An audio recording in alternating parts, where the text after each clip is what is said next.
Hello दोस्तों, स्वागत है आपका अपने इस चैनल फैक्ट स्टडी में। हम इसमें डिस्कस कर रहे हैं बिहार शिक्षक भर्ती का जो आपका एग्जाम होना है उसमें जो जनरल स्टडीज के क्वेश्चन आएंगे 40 नंबर का ये आपका पोर्शन है। तो आप इस सीरीज के माध्यम से, सामान्य अध्ययन की ये सीरीज है, इसके माध्यम से अपने 40 नंबर पूरे पक्के कर सकते हैं। तो इनकी वीडियोस को नहीं देखा है आपने जनरल स्टडीज की मेरी, तो आप प्लीज जरूर देखिएगा। हालांकि आप किसी भी एग्जाम की तैयारी कर रहे हो तो हर एग्जाम में, ज्यादातर एग्जाम में मोस्टली जनरल स्टडीज तो पूछी जाती है, तो आप अपना सामान्य अध्ययन का पोर्शन इन वीडियोस के माध्यम से अच्छा और इंप्रूवमेंट कर सकते हैं। तो आप प्लीज इसके पीछे की वीडियो को देखिएगा। चैनल को सब्सक्राइब नहीं किया तो सब्सक्राइब कर लीजिएगा, बेल आइकन को प्रेस नहीं किया तो प्रेस कर लीजिएगा। आज की वीडियो में क्या क्या क्वेश्चन है इनको जानते हैं। फर्स्ट क्वेश्चन है हमारा, स्वतंत्रता आंदोलन के दौरान निम्नलिखित में से किसे बिहार की लक्ष्मीबाई के रूप में जाना जाता था या लक्ष्मीबाई कहा जाता था? तो ये राम स्वरूप देवी थी। ऑप्शन सी इसका राइट आंसर है। इनको बिहार की लक्ष्मीबाई के रूप में जाना जाता था। स्वतंत्रता आंदोलन का इन्होंने नेतृत्व किया था।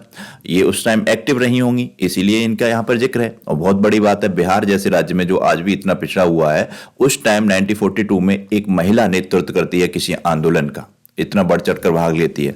तो काफी इंपॉर्टेंट पॉइंट है, मोस्ट इंपॉर्टेंट है। रामम लिख गया है यहाँ पर, राम स्वरूप देवी इनका नाम है। पूरा नाम था इनका बहुरिया राम स्वरूप देवी। तो ये बहुरिया शब्द भी आपको ध्यान रखना है, हो सकता है पूछ लिया जाए राम स्वरूप देवी को किस नाम से जाना जाता था या क्या था। बहुरिया ये शब्द आप पकड़ लीजिए, ध्यान रखिएगा।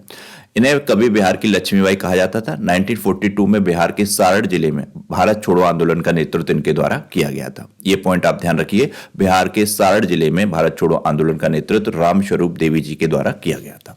उदारवादी विचारों के देशभक्त थे इनके पति हर माधव प्रसाद जी। इनके पति का नाम था हर माधव प्रसाद जी। इन्होंने बहुरिया जी के व्यक्तित्व को विकास के लिए हर संभव प्रयास किया था और इन्होंने, मतलब जो कि एक महिला के लिए उस टाइम किसी वरदान से कम नहीं था। 1942 में तो काफी दयनीय स्थिति थी अपने देश में, महिलाओं की इतनी अच्छी स्थिति नहीं थी। उस टाइम कोई व्यक्ति अपनी धर्म पत्नी के लिए इतना कर रहा है, आगे बढ़ा रहा है, तो काफी इंपॉर्टेंट हो जाता है ये पॉइंट भी हर तरीके से।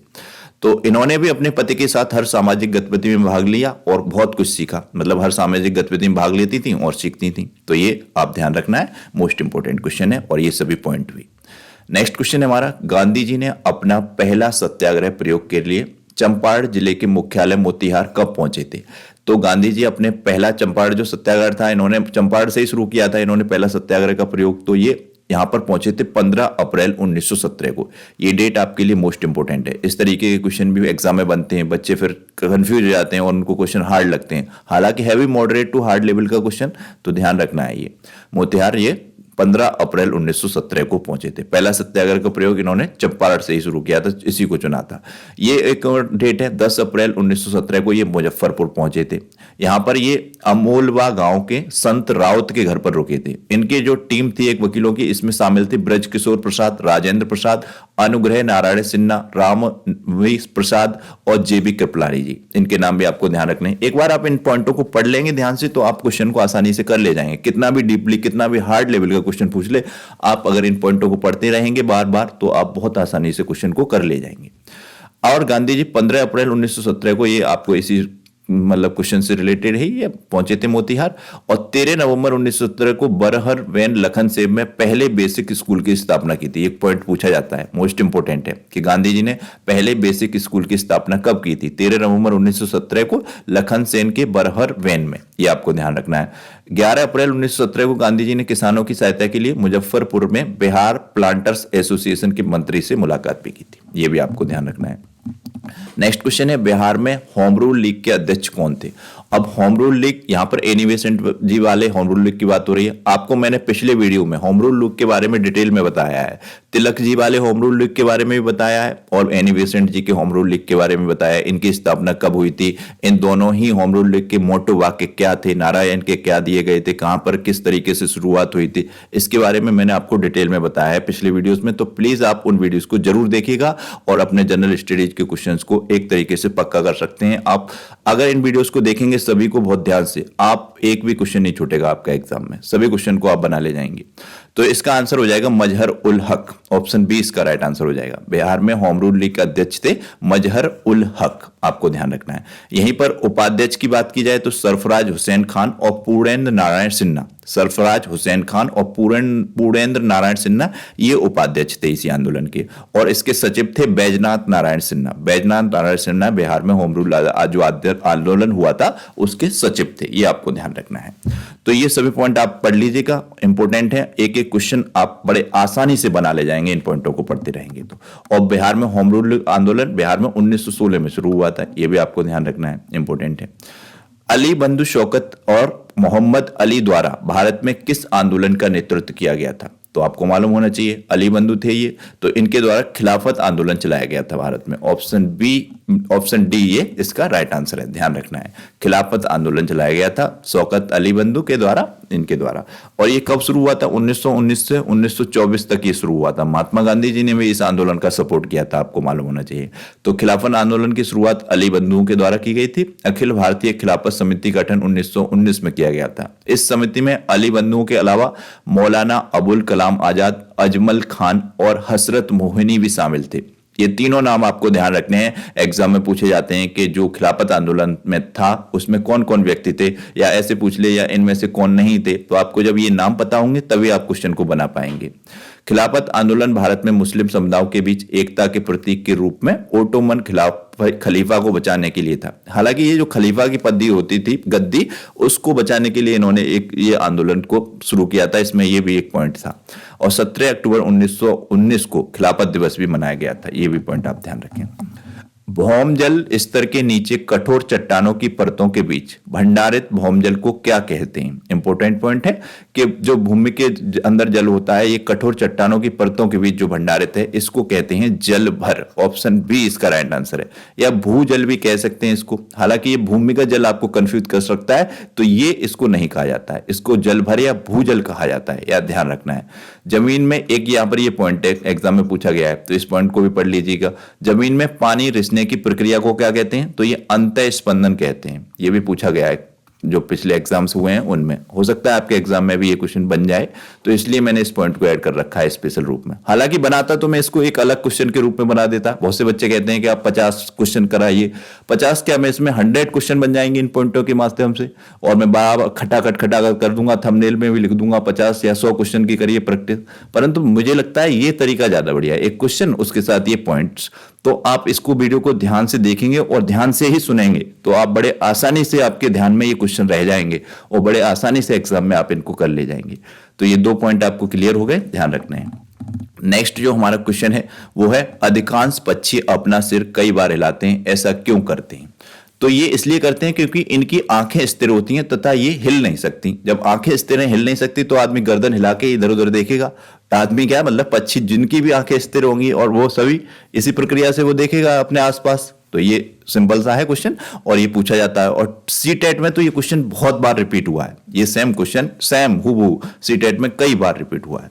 तो ये कुछ जुड़े हुए पॉइंट हैं, इनको आप पढ़ लीजिएगा। पक्षी अक्सर अपनी गर्दन हिलाते हैं क्योंकि अधिकांश पक्षियों की आंखें स्थिर रहती हैं, वे हिल नहीं सकती। अधिकांश पक्षियों की आंखें सिर के दोनों ओर होती हैं।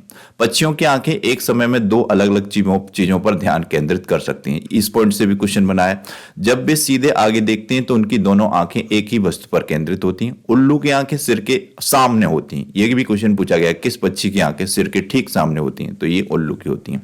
चील, उकाब और गिद्ध 8 मीटर की दूरी से चीजें देख सकते हैं, जिन्हें हम 2 मीटर की दूरी से देख सकते हैं। जिन्हें सामान्य मनुष्य 2 मीटर की दूरी से देख सकता है, उन्हें चील, उकाब, गिद्ध ये 8 मीटर की दूरी से देख सकते हैं। आपको ध्यान रखना है। ये सभी क्वेश्चन पूछे गए हैं पिछले एग्जाम में, सीटेट में बहुत पूछे जाते हैं इस तरह के क्वेश्चन।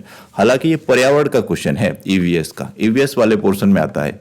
आपको मालूम होगा जो टेट होता है उसमें ईवीएस तो बिल्कुल अलग से एक 30 नंबर का पूछा जाता है, तो इसमें है, आपके एग्जाम में भी इंपॉर्टेंट है।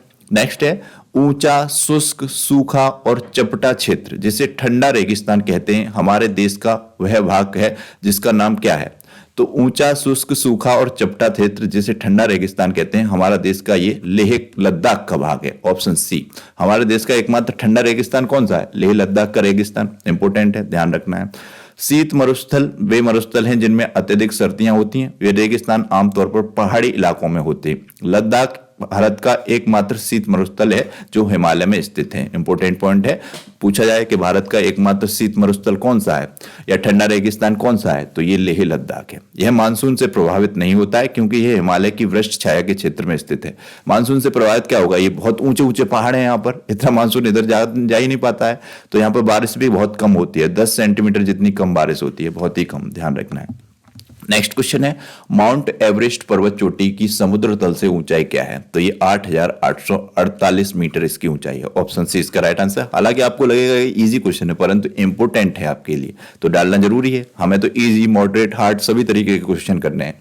तो ये कुछ माउंट एवरेस्ट से जुड़े हुए पॉइंट हैं। माउंट एवरेस्ट दुनिया की सबसे ऊंची चोटी है, ये तो बहुत बार पूछा गया है, बहुत बार इंपॉर्टेंट क्वेश्चन है। इसकी ऊंचाई 8,848 में है और हालांकि इसकी ऊंचाई लगातार बढ़ रही है। ये युवा पर्वत श्रेणियों में आता है। क्वेश्चन पूछा जाता है ये माउंट एवरेस्ट किस प्रकार की पर्वत श्रेणी है, तो ये युवा पर्वत श्रेणी में आता है। और ओल्ड पर्वत श्रेणी में कौन सा आता है, वो आपका अरावली पर्वत आता है। तो ये युवा पर्वत है, हालांकि अभी ये और बढ़ेगा, लेकिन ये कितना साल पुराना है, माउंट एवरेस्ट लगभग 60 मिलियन वर्ष पुराना है। 60 मिलियन वर्ष पुराना होकर भी ये युवा पर्वत श्रेणी में आता है, देखिए कितना अच्छा है। और ये जो है नेपाल में महान हिमालय में स्थित है।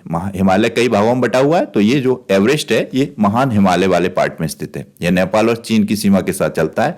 नेपाल के साथ साथ चीन के माध्यम से भी पहुंचा जा सकता है। यहाँ पर एडमंड हिलेरी माउंट, ये जो है एडमंड हिलेरी, ये माउंट एवरेस्ट पे चढ़ने वाले पहले व्यक्ति थे। और ये मोस्ट इंपोर्टेंट पॉइंट है, ध्यान रखना है। पूरा मालवत माउंट एवरेस्ट पर चढ़ने वाली सबसे कम उम्र की महिलाएं, बछेंद्री पाल माउंट एवरेस्ट पर चढ़ने वाली पहली महिला थी। ये सभी पॉइंट आपको ध्यान रखने हैं, वेरी वेरी इंपॉर्टेंट है। पक्षी निश्चित समय पर अपनी पंखों को खो देते हैं। पंखों को खो देते हैं, यह प्रक्रिया क्या कहलाती है। पक्षियों की आदत होती है वो अपने पंखों को उतारते रहते हैं, फिर उनके नए पंख आते रहते हैं, तो ये अपने पंखों को खो देते हैं। यह प्रक्रिया मोल्डिंग या मोल्टिंग, झाड़ना कहलाती है, झड़ना। ये ऑप्शन सी इसका राइट आंसर हो जाएगा। ये इनसे जुड़े हुए कुछ पॉइंट हैं जिनसे क्वेश्चन बार बार पूछे जाते हैं। जैसे निश्चित समय पर पक्षियों द्वारा अपने पंख खोने की प्रक्रिया मोल्टिंग या झड़ना या मोलिंग कहा जाता है इसको। ये पॉइंट आप ध्यान रखें, इन शब्दों को आप ध्यान रखें। झड़ना एक प्राकृतिक प्रक्रिया है, मोल्टिंग जो है एक प्राकृतिक प्रक्रिया है जो पक्षियों को पुराने घिसे हुए पंखों को नए के साथ बदलने की अनुमति देती है। ऐसा नहीं है कि झड़ गए तो दोबारा नहीं आएंगे, तुरंत आ भी जाते हैं इनके पंख। मनुष्य के सिर के बालों की तरह नहीं है जो चले गए तो फिर नहीं आते, परंतु ये पंख हैं और ये आ जाते हैं, दोबारा झड़ते रहते हैं, आते जाते हैं। ये एक प्राकृतिक प्रक्रिया है। मोल्टिंग के दौरान पक्षी धीरे धीरे अपने पंख गिरा देते हैं। ऐसा नहीं है एक बार में सारे पंख गिरा दें, धीरे धीरे गिरते हैं। एक पंख गिर गया फिर दूसरा, इस तरीके से आते भी रहते हैं, उनके साथ नए पंख भी विकसित होते रहते हैं। झड़ना पक्षियों का मोल्टिंग जो है ये महत्वपूर्ण प्रक्रिया है क्योंकि पंख उनके अस्तित्व में महत्वपूर्ण भूमिका निभाते हैं। अब पक्षी तो उड़ने के लिए जाने जाते हैं, अगर पंख ही नहीं होंगे तो उड़ कैसे पाएंगे, तो ये सबसे महत्वपूर्ण तो वैसे भी हो गया। पंख पक्षियों को उनके शरीर के तापमान को नियंत्रित करने, उड़ने और साथियों को आकर्षित करने में मदद करते हैं। मोस्ट इंपोर्टेंट पॉइंट है, इससे क्वेश्चन बनता है, आपको ध्यान रखना है। ताप को नियंत्रित करने में उनके पंखों की भी भूमिका है, ध्यान रखना है। मोल्टिंग का समय पक्षी की प्रजातियों और जलवायु व प्रजनन चक्र जैसे अन्य कारकों के आधार पर भिन्न हो सकता है। मतलब किसी भी अलग अलग पक्षी हो गए, जैसे चिड़िया हो गई, कबूतर हो गए, कौवा हो गया और बाज हो गए, इन सब की अलग अलग उनकी जाति के आधार पर पक्षियों की मोल्टिंग की प्रक्रिया हो सकती है, ध्यान रखना है। कुछ पक्षी वर्ष में एक बार मोल्टिंग करते हैं जबकि अन्य 3 प्रति वर्ष कई बार मोल्टिंग करते हैं, तो ये ध्यान रखना है। पक्षियों के लिए मोल्टिंग एक सामान्य और आवश्यक प्रक्रिया है, उन्हें एक स्वास्थ्य और जीवन शक्ति को बनाए रखने में मदद करती है। एक एक पॉइंट इंपोर्टेंट है, ईवीएस में इस तरीके के क्वेश्चन बहुत पूछे जाते हैं, ध्यान रखना है। नेक्स्ट क्वेश्चन है, निम्नलिखित में से कौन सा पेट्रोलियम का घटक नहीं है।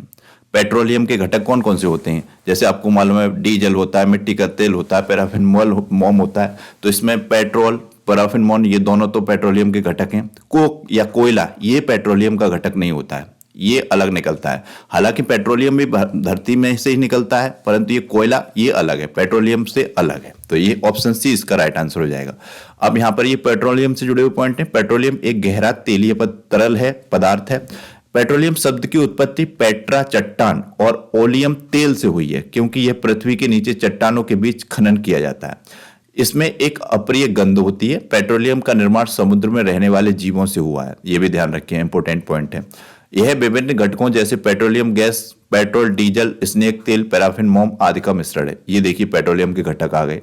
इन जिनसे बना है या इन जो पेट्रोलियम से निकलते हैं तत्व जिनका हम उपयोग करते हैं गाड़ी चलाने में, विभिन्न चीजों में उपयोग करते हैं, तो वो सब पेट्रोलियम के घटक हैं। पेट्रोल और डीजल पेट्रोलियम नामक प्राकृतिक संसाधन से प्राप्त होते हैं। पेट्रोलियम के शोधन में पेट्रोलियम गैस, पेट्रोल, डीजल ये सब इसके घटक प्राप्त होते हैं, ध्यान रखना है। नेक्स्ट क्वेश्चन है, बकरवाल जनजाति मुख्य रूप से भारत के किस राज्य में रहती है? तो ये जम्मू कश्मीर में रहने वाली जनजाति है। ऑप्शन बी इसका राइट आंसर है, ध्यान रखना है। बकरवाल जनजाति, ये क्वेश्चन मोस्ट इंपोर्टेंट है, जम्मू कश्मीर की जनजाति है। यहाँ पर कुछ उत्तर प्रदेश की जनजाति दी गई है जो पूछी जाती है एग्जाम में। थारू, बुक्सा, बैगा, कोल, घसिया, ये यूपी की कुछ जनजातियां हैं, इनसे बार बार क्वेश्चन पूछे जाते हैं। भील, कथौड़ी, गरसिया, ढाका, ये राजस्थान की जनजाति हैं, मोस्ट इंपोर्टेंट है, ध्यान रखना है। प्रकाश रासायनिक धुंध, स्मोग में सदैव कौन सा तत्व होता है? तो इसमें सदैव ओजोन की मात्रा जरूर होगी, ओजोन जरूर होगा, O3 के रूप में इसको जाना जाता है। तो ये ओजोन जरूर होता है प्रकाश रासायनिक धुंध में, आपको ध्यान रखना है। प्रकाश रासायनिक धुंध एक प्रकार का वायु प्रदूषण है जो वाहनों के उत्सर्जन और कृषि अपशिष्ट के जलने से उत्पन्न होता है, जिसके धुएं से प्रकाश के साथ साथ अभिक्रिया करके द्वितीयक प्रदूषक बनते हैं। वे प्राथमिक उत्सर्जन के साथ जैसे जहरीली गैसें, सल्फर डाइऑक्साइड आदि के साथ मिलकर फोटोकेमिकल स्मोक बनाते हैं। प्रकाश रासायनिक धुंध में हमेशा ओजोन गैस का O3 प्रदूषक के रूप में मौजूद होता है, मैंने आपको बताया, इंपोर्टेंट है। बिहार का प्रथम मुस्लिम विजेता कौन था? तो प्रथम मुस्लिम विजेता था बख्तियार खिलजी। ऑप्शन सी इसका राइट आंसर है, मोस्ट इंपोर्टेंट है। और काफी क्रूर शासक था, इसने काफी नुकसान किया। अपना जो नालंदा था इसको इसी ने नष्ट करवाया, बख्तियार खिलजी ने। तो ये अच्छा नहीं था शासक। कहीं भी हो, कोई भी हो, आपकी शिक्षा से संबंधित किसी चीज को नष्ट नहीं करवाना चाहिए, उसे नुकसान नहीं पहुंचाना चाहिए। ये क्वेश्चन पूछा जाता है तो ये आपको ध्यान रखना है। बख्तियार खिलजी के बिहार पर आक्रमण का सबसे पहला वर्णन तबकात ए नासरी, ये पुस्तक है, इसमें मिलता है। ये क्वेश्चन भी इंपॉर्टेंट है कि इसका जो वर्णन है पहला किस पुस्तक में मिलता है? तो तबकात ए नासरी नामक पुस्तक में मिलता है। ये पुस्तक एक फारसी लेखक था जिसका नाम था महनाज ए सिराज, इसके द्वारा लिखी गई थी, ध्यान रखना है। अंग्रेजी ईस्ट इंडिया कंपनी के गठन के समय भारत का शासक कौन था? Most important question. तो ये अकबर था। आपको मालूम है 1600 ईस्वी में इसकी मतलब गठन किया गया था और अकबर का शासन 1556 से 1605 ईस्वी तक था। तो ये आपको ध्यान रखना है, इंपॉर्टेंट है। नेक्स्ट क्वेश्चन है हमारा, भौगोलिक क्षेत्रफल की दृष्टि से भारत का निम्नलिखित में से कौन सा जिला सबसे बड़ा है? Very very important point. तो भारत का कच्छ जिला सबसे बड़ा है और दूसरे नंबर पर नंबर आता है लेह का। तो ऑप्शन बी इसका राइट आंसर हो जाएगा, कच्छ जिला सबसे बड़ा है। अब यहाँ पर ये क्षेत्रफल भी दिया गया है, जैसे कच्छ का क्षेत्रफल है 45,674 और लेह का है 45,110 वर्ग किलोमीटर। तो ये ध्यान रखना है। आप सभी में से किसी को पता है कि भारत का सबसे छोटा जिला कौन सा है? अगर किसी को पता है तो प्लीज कमेंट बॉक्स में बताइएगा। जो वनडे वाली करंट अफेयर्स होती है उसमें कई बार आपको बताया गया ये क्वेश्चन कि भारत का सबसे बड़ा जिला भी बताया गया है और क्षेत्रफल की दृष्टि से सबसे छोटा जिला का भी जिक्र बहुत बार किया गया है। तो अगर आप उसको देखते हो तो जरूर आपको मालूम होगा। प्लीज उस वीडियो को जरूर देखा कीजिए, आपकी बहुत अच्छी इंफॉर्मेशन हो जाएगी, बहुत अच्छा नॉलेज इंप्रूवमेंट हो जाएगी। तो आप कमेंट बॉक्स में बताइए भारत का सबसे छोटा जिला। निम्नलिखित जिलों में से किस जिले में घने पर्णपाती वन आच्छादित का विशाल क्षेत्र है? तो ये बिहार की बात हो रही है यहाँ पर। तो ये बिहार में पश्चिमी चंपारण में घने पर्णपाती आच्छादित विशाल क्षेत्र हैं वनों का। तो ये ध्यान रखना है, ऑप्शन ए राइट आंसर है। बिहार राज्य में वन आच्छादित 7,299 वर्ग किलोमीटर में फैला हुआ है, जो राज्य के भौगोलिक क्षेत्र का 7.75% है। घनत्व के संदर्भ में इसको देखें तो राज्य में बहुत घने वनों के तहत 332 वर्ग किलोमीटर का एरिया आता है और मध्यम घने वनों के क्षेत्र 3,260 वर्ग किलोमीटर के एरिया आता है और खुले हुए वनों के तहत 3,707 वर्ग किलोमीटर का एरिया आता है। पश्चिमी चंपारण में घने पर्णपाती वन आच्छादित के तहत एक विशाल क्षेत्र है। ये इसी पॉइंट से क्वेश्चन बना है, ध्यान रखना है आपको, इंपोर्टेंट क्वेश्चन है। चंपारण जिले में ये सब पॉइंट आपको पढ़ लेने हैं, ये ध्यान रखना है। अगर यहाँ प्रतिशत के आधार पर पूछता तो इसका राइट आंसर हो जाता कैमूर। अगर पूछता कि प्रतिशतता के आधार पर घन क्षेत्र कितना है तो ये कैमूर हो जाता प्रतिशतता के आधार पर। अब यहाँ पर देखिए 5 ऑप्शन ऐड किए हैं। इस तरीके से क्वेश्चन एग्जाम में पूछा जाता है तो कोई दिक्कत नहीं है। जो बच्चे उस मेरे ये पिछले 4 वाले कर लेंगे वो बड़े आराम से इसको कर ले जाएंगे। 5वां ऑप्शन यही होता है कि उपरोक्त में से कोई नहीं है एक से अधिक, तो इसको आप बड़े आसानी से कर ले जाएंगे। इसमें मैंने ऐड कर दिया है, आप इसमें मेरी मेहनत बढ़वाएंगे इस खाम में, उससे ही कर लीजिए। 5 ऑप्शन वरना मैं ऐड कर दूंगा, कोई दिक्कत नहीं है। बिहार के एक नेता जिन्होंने असहयोग आंदोलन के दौरान अपनी आकर्षक वकालत पेशे को छोड़ दिया था, क्या नाम था उनका? तो ये भारत के पहले राष्ट्रपति राजेंद्र प्रसाद जी थे। ऑप्शन बी इसका राइट आंसर है। आपको मालूम होगा स्वतंत्र भारत के पहले राष्ट्रपति बने थे राजेंद्र प्रसाद जी। इनसे जुड़े हुए कुछ पॉइंट हैं, और ये संविधान सभा के पहले स्थायी अध्यक्ष भी थे, जो है आपको पता होगा। तो ये आपको ध्यान रखना है। अस्थायी अध्यक्ष तो सच्चिदानंद सिन्हा थे और स्थायी अध्यक्ष थे राजेंद्र प्रसाद जी, तो ये ध्यान रखें। ये इनसे जुड़े हुए कुछ पॉइंट हैं, इनको आप एक बार जरूर पढ़ लीजिएगा। राजेंद्र प्रसाद एक भारतीय स्वतंत्र सामाजिक कार्यकर्ता, वकील, विद्वान और फलस्वरूप 1950 से 62 तक भारत के पहले राष्ट्रपति रहे थे। 1950 से 62 तक ये लगातार भारत के राष्ट्रपति रहे। ये सभी पॉइंट आपको पढ़ने हैं। महात्मा गांधी जी के अनुयायी थे प्रसाद जी। 1931 के नमक सत्याग्रह और 1942 के भारत छोड़ो आंदोलन के दौरान ब्रिटिश अधिकारियों ने इन्हें कैद भी कर लिया था। सब ये मोस्ट इंपोर्टेंट पॉइंट है। संविधान सभा 1946 के चुनाव के बाद प्रसाद जी जो है केंद्र सरकार में खाद्य और कृषि मंत्री के रूप में चुने गए थे। इन्होंने अपने कर्तव्यों का पालन किया। ये point very very important point है, ध्यान रखना है। नेक्स्ट क्वेश्चन है, बिहार का सबसे बड़ा जूट उत्पादक जिला कौन सा है? तो ये है पूर्णिया। ऑप्शन डी इसका राइट आंसर है। मोस्ट इंपोर्टेंट क्वेश्चन है। बिहार का सबसे बड़ा जूट उत्पादक जिला है पूर्णिया। ये कुछ पॉइंट है, जैसे कि जूट की फसल को 24 डिग्री सेल्सियस से 38 डिग्री सेल्सियस के बीच तापमान चाहिए होता है, और यह आर्द्र जलवायु की आवश्यकता होती है। जूट की खेती के लिए आवश्यक न्यूनतम वर्षा 1000 मिमी की होती है, मिलीमीटर, ये मिमी का मतलब है यहाँ पर। और पुनरासर जूट पार्क, भारत का पहला जूट पार्क बिहार के पूर्णिया जिले में खुल रहा है। ये पॉइंट भी मोस्ट इंपोर्टेंट है। पश्चिम बंगाल जो है भारत का सबसे बड़ा जूट उत्पादक है। चीन के बाद भारत दुनिया का दूसरा सबसे बड़ा जूट उत्पादक है। ये सभी point very very important point है, ध्यान रखने हैं। नेक्स्ट क्वेश्चन है, कैमूर का पठार किसके लिए प्रसिद्ध है? तो ये चूना पत्थर के लिए प्रसिद्ध है। बिहार में है ये कैमूर का पठार, और ये चूना पत्थर के लिए प्रसिद्ध है। कैमूर का पठार बिहार में स्थित है। यह विंध्य श्रेणी के पूर्व क्षेत्र में फैला हुआ है। पूछ लिया जाए कि ये किस श्रेणी में है, तो विंध्य श्रेणी के पूर्व क्षेत्र में है। एक प्रकार की कठोर सफेद तलछटी चट्टान है, जिसका उपयोग इमारत बनाने, सीमेंट बनाने आदि में किया जाता है। इसके प्रमुख पदार्थ जो हैं वो हैं कैल्साइट, ऑर्गेनाइट, जो कैल्शियम कार्बोनेट के विभिन्न क्रिस्टल हैं, ध्यान रखना है। नेक्स्ट क्वेश्चन है, महात्मा गांधी ने भारतीय राष्ट्रीय कांग्रेस के किस अधिवेशन की अध्यक्षता की थी? तो इन्होंने एकमात्र इसी 1924 वाले बेलगाम अधिवेशन की अध्यक्षता की थी महात्मा गांधी जी ने, ध्यान रखना है। ये कुछ पॉइंट है, जैसे कि भारतीय राष्ट्रीय कांग्रेस की स्थापना 1885 में की गई थी, और ब्रिटिश अधिकारी थे A.O. ह्यूम, तो इनके द्वारा ये स्थापना की गई थी। इसके जो है पहले अध्यक्ष बने थे व्योमेश चंद्र बनर्जी 1885 में। हालांकि बनने तो थे दादा भाई नेहरू, परंतु उनका एक संगठन था इंडियन एसोसिएशन, जिसका बाद में इसी में विलय कर दिया गया था, तो वो उसके कुछ कार्यक्रम में बिजी थे, इसलिए नहीं बन पाए थे। व्योमेश चंद्र बनर्जी बने थे। और ये जो है कर्नाटक का बेलगाम अधिवेशन था, जिसकी अध्यक्षता महात्मा गांधी जी के द्वारा की गई थी, ध्यान रखना है। महात्मा गांधी ने इंपोर्टेंट है पॉइंट, ध्यान रखना है।